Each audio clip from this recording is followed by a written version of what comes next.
Welcome to this episode of MO Forum. I'm joined by Luke Buckmaster, who's social media manager for Crikey. We've actually been in the process of swapping podcasts because I've just done the Parallax podcast with Luke based on 5 movies and sort of themes and lessons that can be drawn from those. And Luke has kindly agreed to come onto MO Forum, where we will talk about the emerging social media, the privacy issues associated with that, and where the technology is going, because I think a lot of people would be interested in your knowledge as to what's coming our way. But if I could begin, Luke, by welcoming you and maybe asking what got you interested in this entire field of social media in the first place. Well, it's a very difficult question to ask. Actually, I've never actually contemplated what got me into social media, and I think it's partly because social media now comes to you, so you don't really have a choice to some extent. So you were minding your own business, and this social media came at you and knocked on the door, and you said, what's this? It's social media. Yeah. Well, more or less. I mean, not literally knocked on the door, obviously. But no, I guess one of the reasons why I've connected with platforms like Twitter and platforms like Facebook and even smaller platforms like Google Plus and Pinterest is because there's an element of me that's an extroverted person that likes the kind of a publishing perspective and to get a voice heard. Yeah. And I think that's one of the great things that social media has been able to do, an actual democratization of the internet. And it was talked about, from the start of the internet, that the internet would come about and it would democratize the way we express ourselves. We publish things, for example. The idea of that was sort of floated when desktop publishing emerged in the 1980s. And people thought, well, now that we have a printer, we have word processors, we can create our own newsletter, we'll take, sort of power away from big news companies. It didn't work out like that. Those thoughts were there at that stage, even in the 80s. Yeah, absolutely. And it didn't quite work out like that because people started maybe writing newsletters about what's happening on their own street, or the distribution wasn't there, but the means was. And indeed, what we now know as the World Wide Web wasn't there. That was an early to mid 1990s creation, wasn't it? Correct. Yeah, and social media is even more recent than that. Yes. So 10 years ago, there really essentially was no social media, or there was the embryonic form of social media, which I engaged with from the start. There were platforms like MySpace, which is now mostly used for bands and music. There were websites like GeoCities, which encouraged you to sort of occupy your own little bit of the internet. And I love that feeling of being able to feel like you own something in cyberspace and you can project your opinion to the people who follow you or who are interested in you as a person, or even in a sense as a brand. Yeah, and the technologies have changed even in that 10-year period, in that I suppose we would assume that all social media inventions and creations will continue to grow, but some of them haven't. Some of them have diminished, haven't they? Both relatively and even absolutely in popularity. Yeah, well, that's right. I mean, that they rise and fall. So social media platforms that are popular for a certain amount of time are not popular after their expiration date comes up. So the challenge for a website or a social media platform like Facebook or like Twitter is to really dig your heels in and to create an infrastructure which is making it increasingly difficult for people to disconnect from. So, for example, the more photos I upload of my family, Facebook owns the copyright to all those photos. It's essentially a huge photo album that I am, adding to again and again and again. Now, if I was to take that information and move it somewhere else, that would be an incredibly arduous process because, Facebook doesn't actually let you easily transfer your information, and it's in their best interest to sort of keep it there. So that's a way. Are there way any competition laws about that? Or is it just technologically you can do it, but it's technologically difficult? That's right. There's all sorts of terms and conditions when you join Facebook, and who reads them? I mean, nobody reads all these pages and pages of conditions. But yeah, you could technically save every photo that you added and add it to a different social media service provider. Yeah. But that would take an incredible amount of effort. Any of these technologies that have bitten the dust? Yeah, sure. MySpace is more or less dead. That was very popular probably about 15 years ago. It was one of the first social media platforms. That's now been revamped and it sort of appeals mostly for people in bands. They come and go. What did it do, just so that people know what some of these earlier inventions were? MySpace was basically a social media platform where you could add some personal information about yourself, maybe a few photos of your friends, some of the music that you've recently listened to. Right. The nuts and bolts of it are very similar to what we know as Facebook now, but the presentation and the emphasis was very different. So in some ways, it's like social media platforms are built on shifting sands. Yeah. And what is relevant or what works today might not work tomorrow or There's in 10 no years' guarantees, time. are there? Interestingly, Twitter was floated on the stock exchange recently, and there wasn't, as I could tell, a real sense of confidence that the market would value this highly because of the capacity of technologies to die. You know, so if you assume that every technology that comes along is just going to get bigger and better, then it's worth $1 gazillion.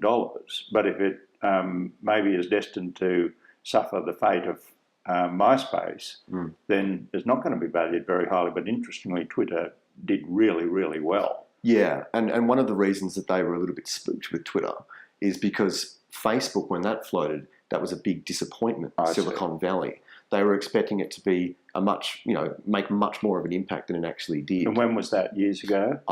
From memory, I think, no, it was fairly recently. It was about 2 years ago. Yeah. And it didn't do so well. No. So, and I'm not interested in how much money it makes. It's sort of a judgment by the market, by people who have to put money into it as to the longer term viability. That's what I'm interested in asking these questions. But personally, I don't care whether they make a lot of money or not, but it gives you a bit of a sense of what people think about these technologies and their durability and adaptability. Yeah, well, Facebook's a really interesting example from a business perspective because Mark Zuckerberg built the thing and then really was adamant not to put advertising on it. He was adamant that it had to remain cool and it had to remain groovy and it had to remain a place where you don't see ads for Coca-Cola. Non-commercial. Yeah. So the idea is that you sort of build it and they will come. And in terms of tech startups and social startups, that you find an audience and then you find a way to monetize it and make it profitable. So it's almost like a reverse process now. So you gather people together, and then what product was going to be put in front of them to make Facebook commercially successful? What was the ultimate way of making dollars out of Facebook? Ultimately, display ads. And it's a really interesting form of advertising because Facebook is a huge data mining operation.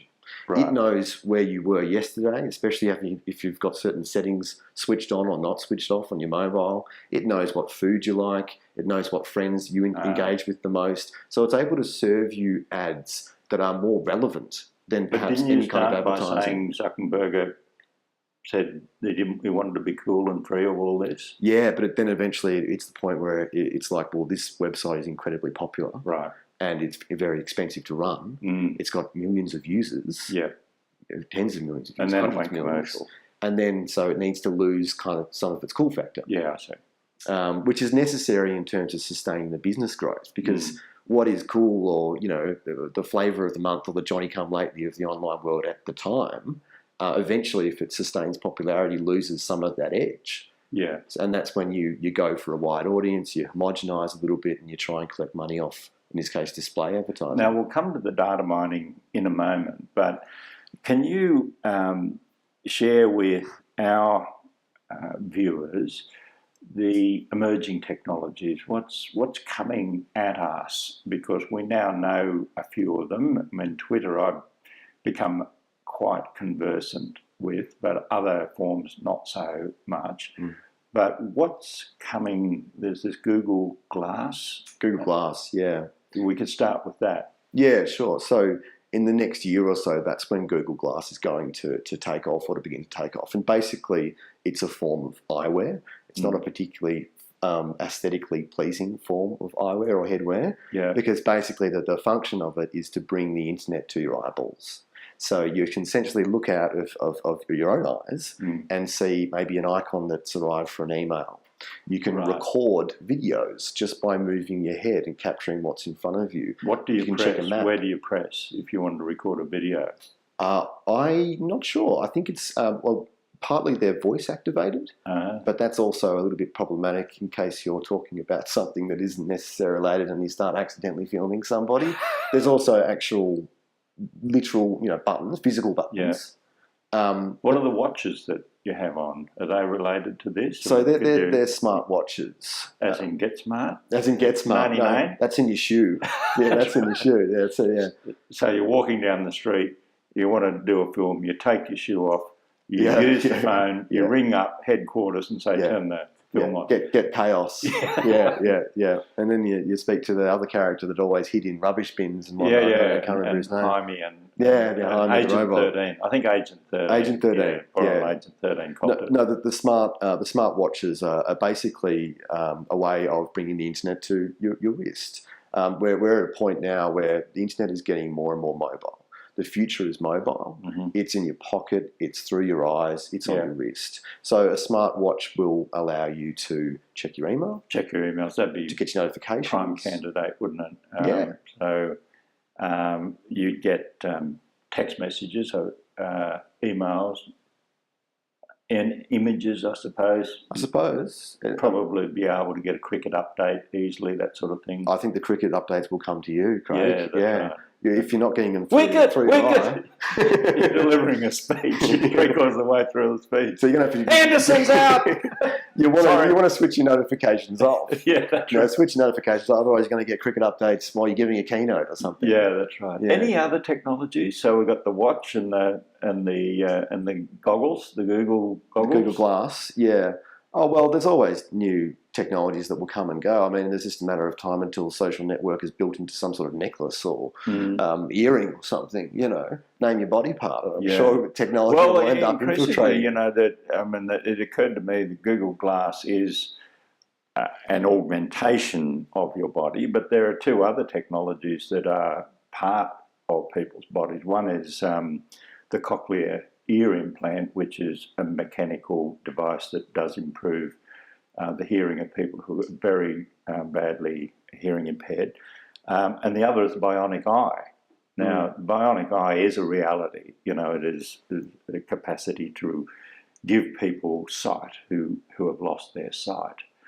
But it's not that wild to suggest that people will have for want of a better word, a mechanical capacity inserted in their eyes in the future? Sure. 20, 30 years? Well, you might be able to look out of somebody else's eye in your left eye. I might be able to see what you're up to. Yeah.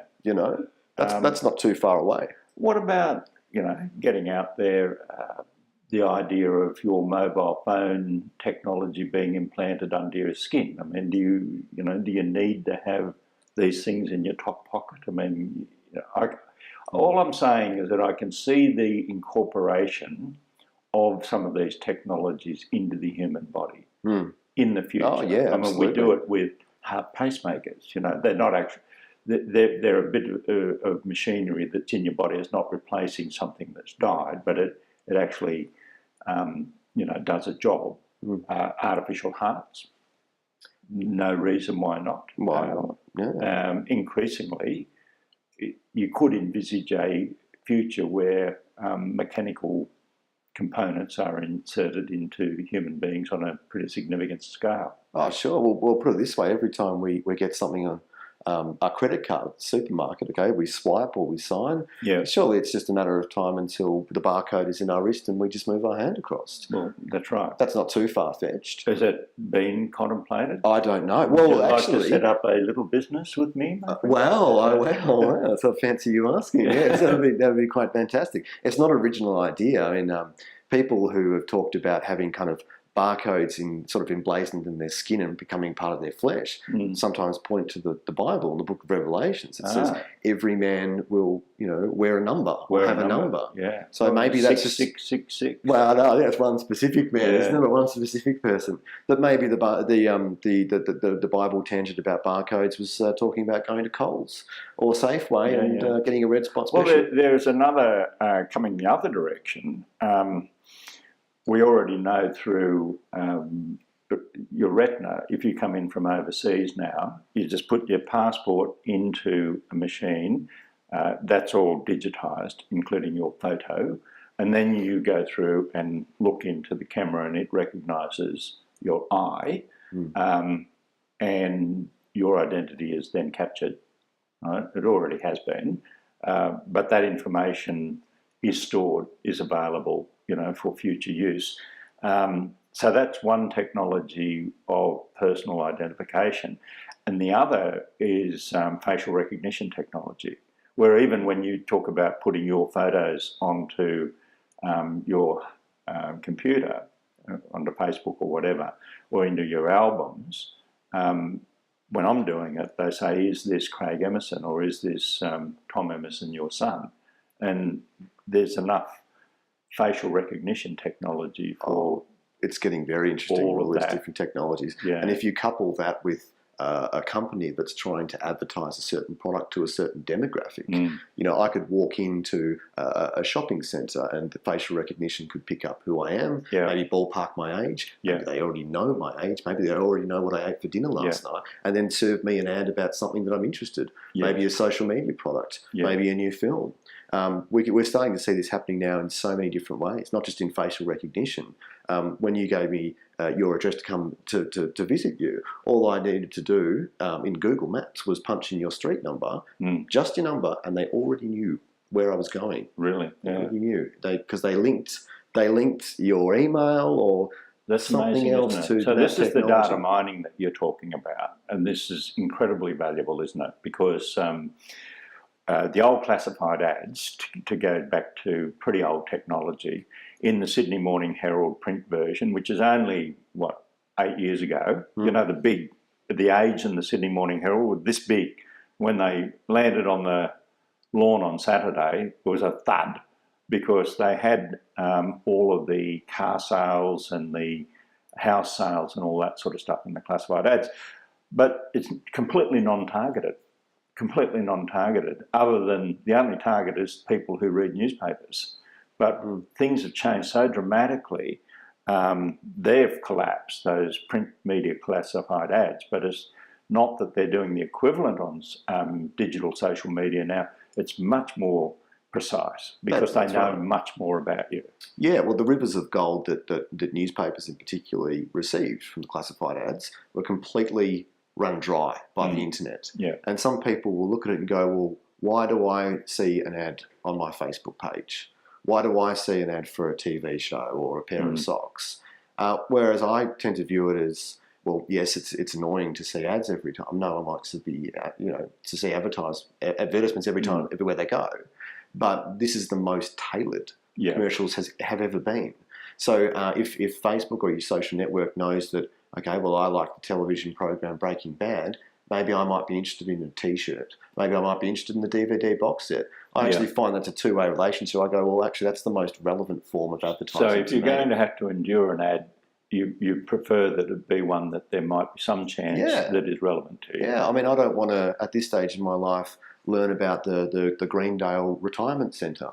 I'm not quite at that stage. Yeah. I'm sure one time when I will, and I will be logged on Facebook and be 80 or something. And they'll say he's 80 now. Let's put the Greendale Environment time to Retirement go. Centre on. And we'll take off the smash hit that just come out for the 18-year-olds. He's not going to be watching. He's not interested. And this new kind of electronic music or something. Yeah. Does that? I can see the benefits, but does it worry you in any way? Because it gets into this issue of privacy. This is really not government intrusion. This is commercially valuable information. So we're not necessarily here in a Big Brother situation, where the government is doing all this, but nevertheless, the information is being mined and stored. Sure, yeah. I mean, in terms of privacy, I think it's easily forgotten that privacy, as we know it, is a relatively new phenomenon. So back in the day, when people lived in villages and huts, you knew where your comrades were. You knew where someone was, if they were giving birth, if they were socialising, if they were seeing the doctor or the witch doctor, or you knew if they were off in the woods. It's only when the Industrial Revolution happened, cities started emerging, buildings went up, people literally started locking their doors and closing their windows and viewing privacy as almost like a right. Yeah. And I think that's a relatively new phenomenon. And I think social media is fundamentally breaking down the fabric. Everything that we know about what is privacy and what is not is slowly morphing into more and more information that we display about ourselves publicly, and more information, like you said, that It's collected anyway. It's collected, that sure. You haven't displayed. There are examples where maybe it's a bit already old-fashioned, but employers, say in the legal profession, say to kids when they're 16, 17, don't post it. Don't post yourself, half nude or face down and blind drunk, yeah, and that sort of stuff, because it can never and will never be expunged. Well, yeah, but that was always good advice anyway. Yeah. So before social media, don't take a photo of yourself when you're blotto and face down on a tennis court. Yeah. But yeah, that's right. It leaves a cyber footprint potentially. It could influence the people who hire you or decide not to hire you. That's why it's really important to get the right legislation and to get the right awareness of settings and privacy information. I don't know if they're teaching privacy awareness in terms of social media landscapes at high schools. Yeah, but I certainly think they should be. Okay. For these sorts of reasons, absolutely. that is, that you should be able to maybe play up a bit without that counting against you when you're 25 or 30 and looking for a particular job. You're out of uni and then they go, oh God, this person's got a bit of a drinking problem. We've seen 3 images of them in the gutter when they were 17. Yeah, well, there's all sorts of reasons to understand the privacy settings. And with a social media network like Facebook, they make it actually quite difficult to get your head around all the implications of the privacy settings for their own reasons, which usually come back to getting more information for consumers. So to use one example, depending on your mobile settings on your mobile phone and your settings on your Facebook, sometimes someone can actually find out your exact location. So, for example, if somebody is stalking you in this hypothetical sort of nightmarish situation, and somebody has messaged you and said, where are you? Tell me where you are. And you message them back saying, leave me alone, for example. Now, the message back is information. If you click on that message, and it depends again on your settings, but I've tried this out myself. If you click on the message back that you get through a Facebook chat conversation, it can come up with an exact map of where the person is when they sent it to you. So you might be getting back to a stalker and giving them your exact what coordinates. That stalker wants to know. Yeah, which is why it's so important to educate people about this sort of thing, because it's potentially dangerous. Yeah, but it's also potentially quite liberating too. Yeah. So where do you see it all heading? I mean,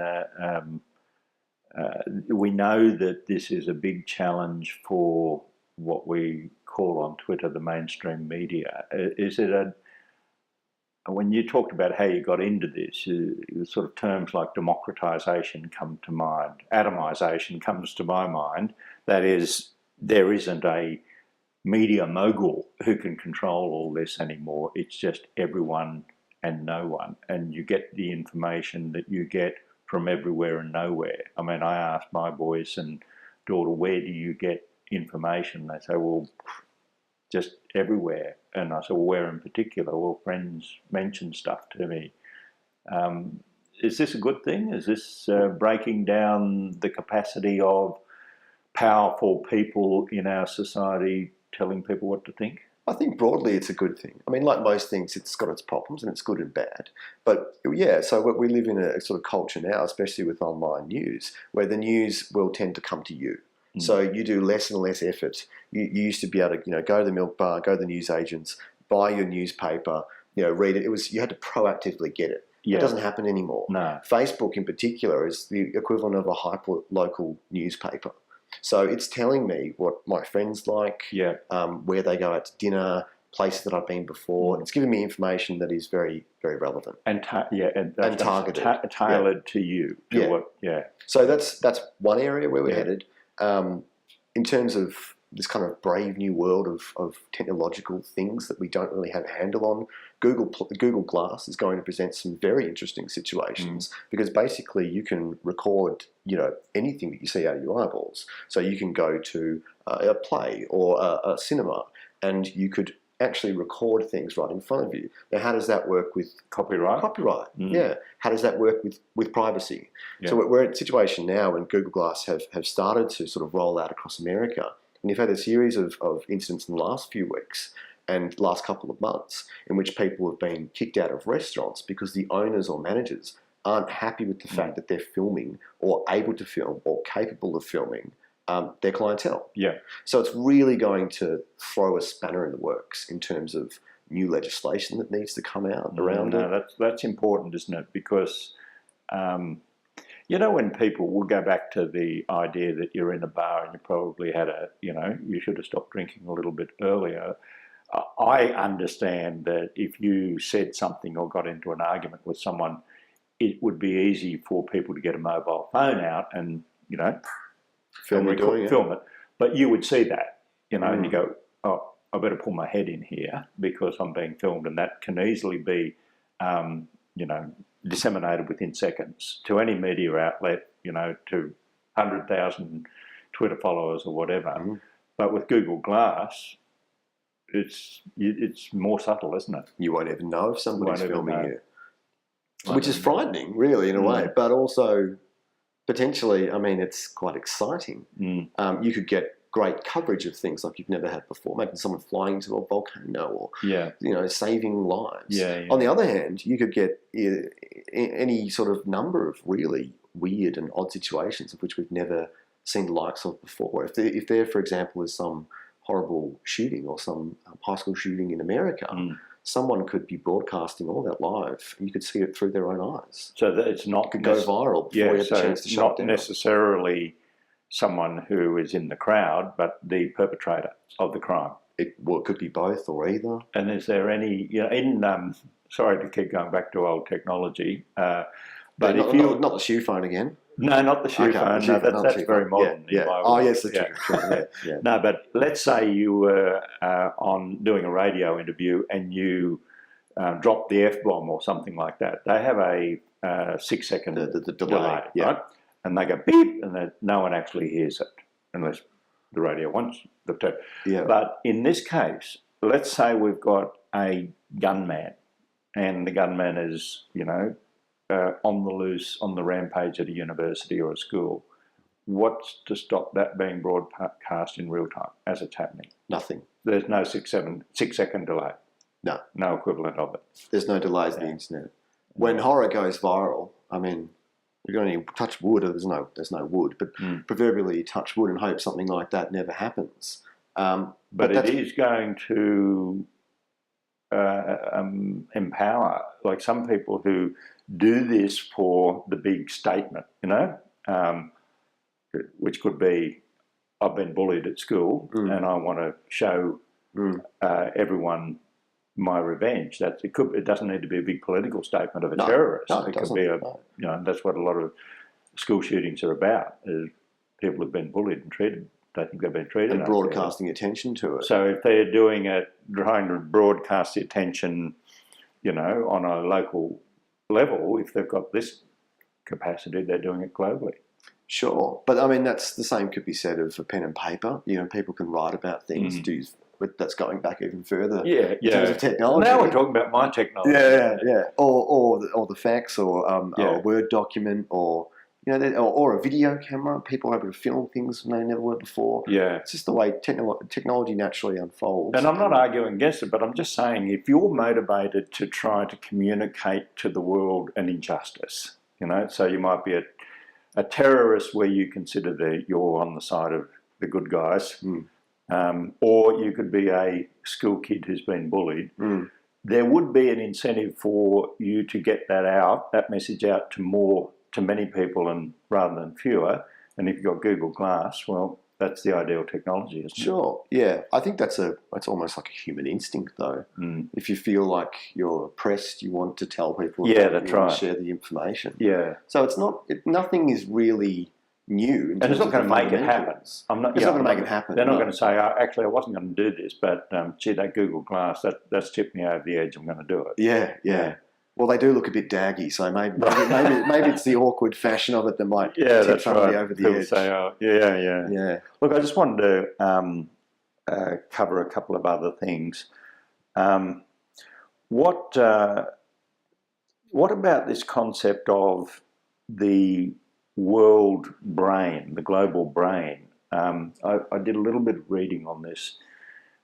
In the early 80s, before the internet was ever conceived, there was literature about that foresaw the internet and actually said, when you think of it, it's the same as a single human brain, but it's a global brain, because all the synapses are all the individual human beings putting their intelligence or their value into this World Wide Web, as it came to be known. And we are, therefore, as humans, collecting an enormous amount of knowledge that could never otherwise have been connected by the equivalent of a single human brain. It's just that we're the little cells and the connections, and that seems to be actually happening.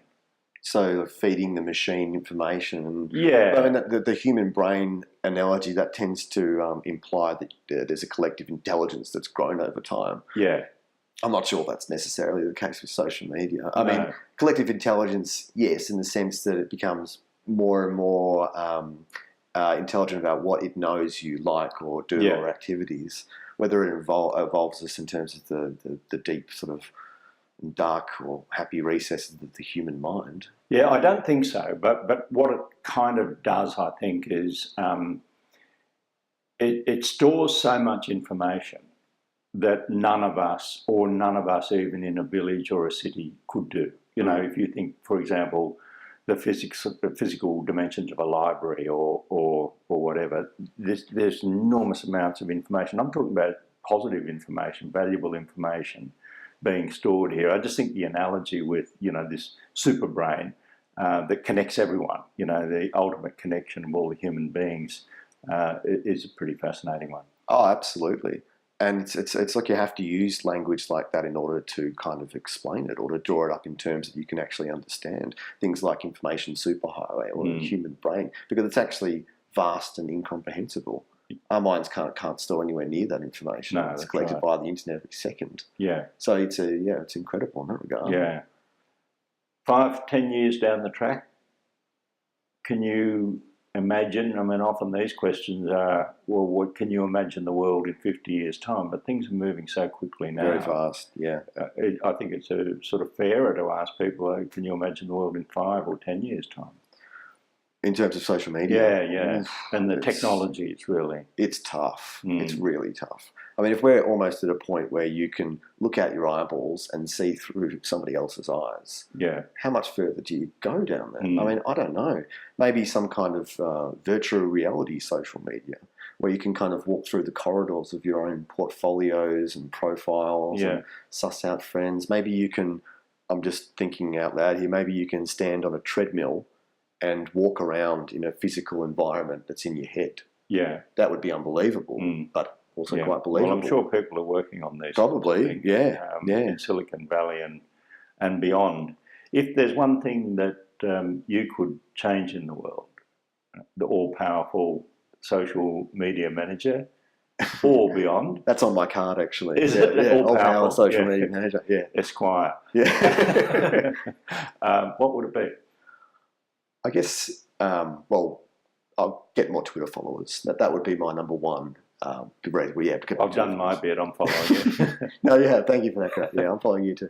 No, I guess just to spread more awareness about and educate people about social media. I mean, it's not exactly as important as saying, world peace and all that sort of stuff. So it's not as kumbaya-ish. But you're a fan of it. It sounds to me like you're a supporter, but you want people to be a little bit more eyes wide open. Oh, absolutely. Yeah. And it's more complicated than you probably think. Yeah. You being you or anybody else or even people who use social networks every day. And you're giving out more information than you probably know. Yeah. So I guess for people to be aware of that and for that to be integrated into the educational infrastructure, it's complex, and there's a whole lot of factors that Google, Facebook, that Twitter weigh up against each other, and their algorithms, which is the means by which they calculate how to show you bits of information or what to give your friends.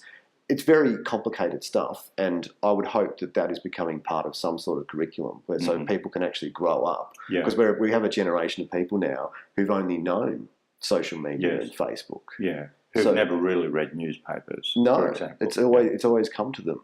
And it just feels to me like we're a little bit behind in actually educating people about it. Because they're giving out information all the time. And not understanding the ramifications. Luke Buckmaster, thank you very much for joining us on MO Forum. Pleasure, Craig. You can waste money in defence in a million different ways, but there's no worse way of wasting money than spending billions of dollars on stuff that's not going to work for you.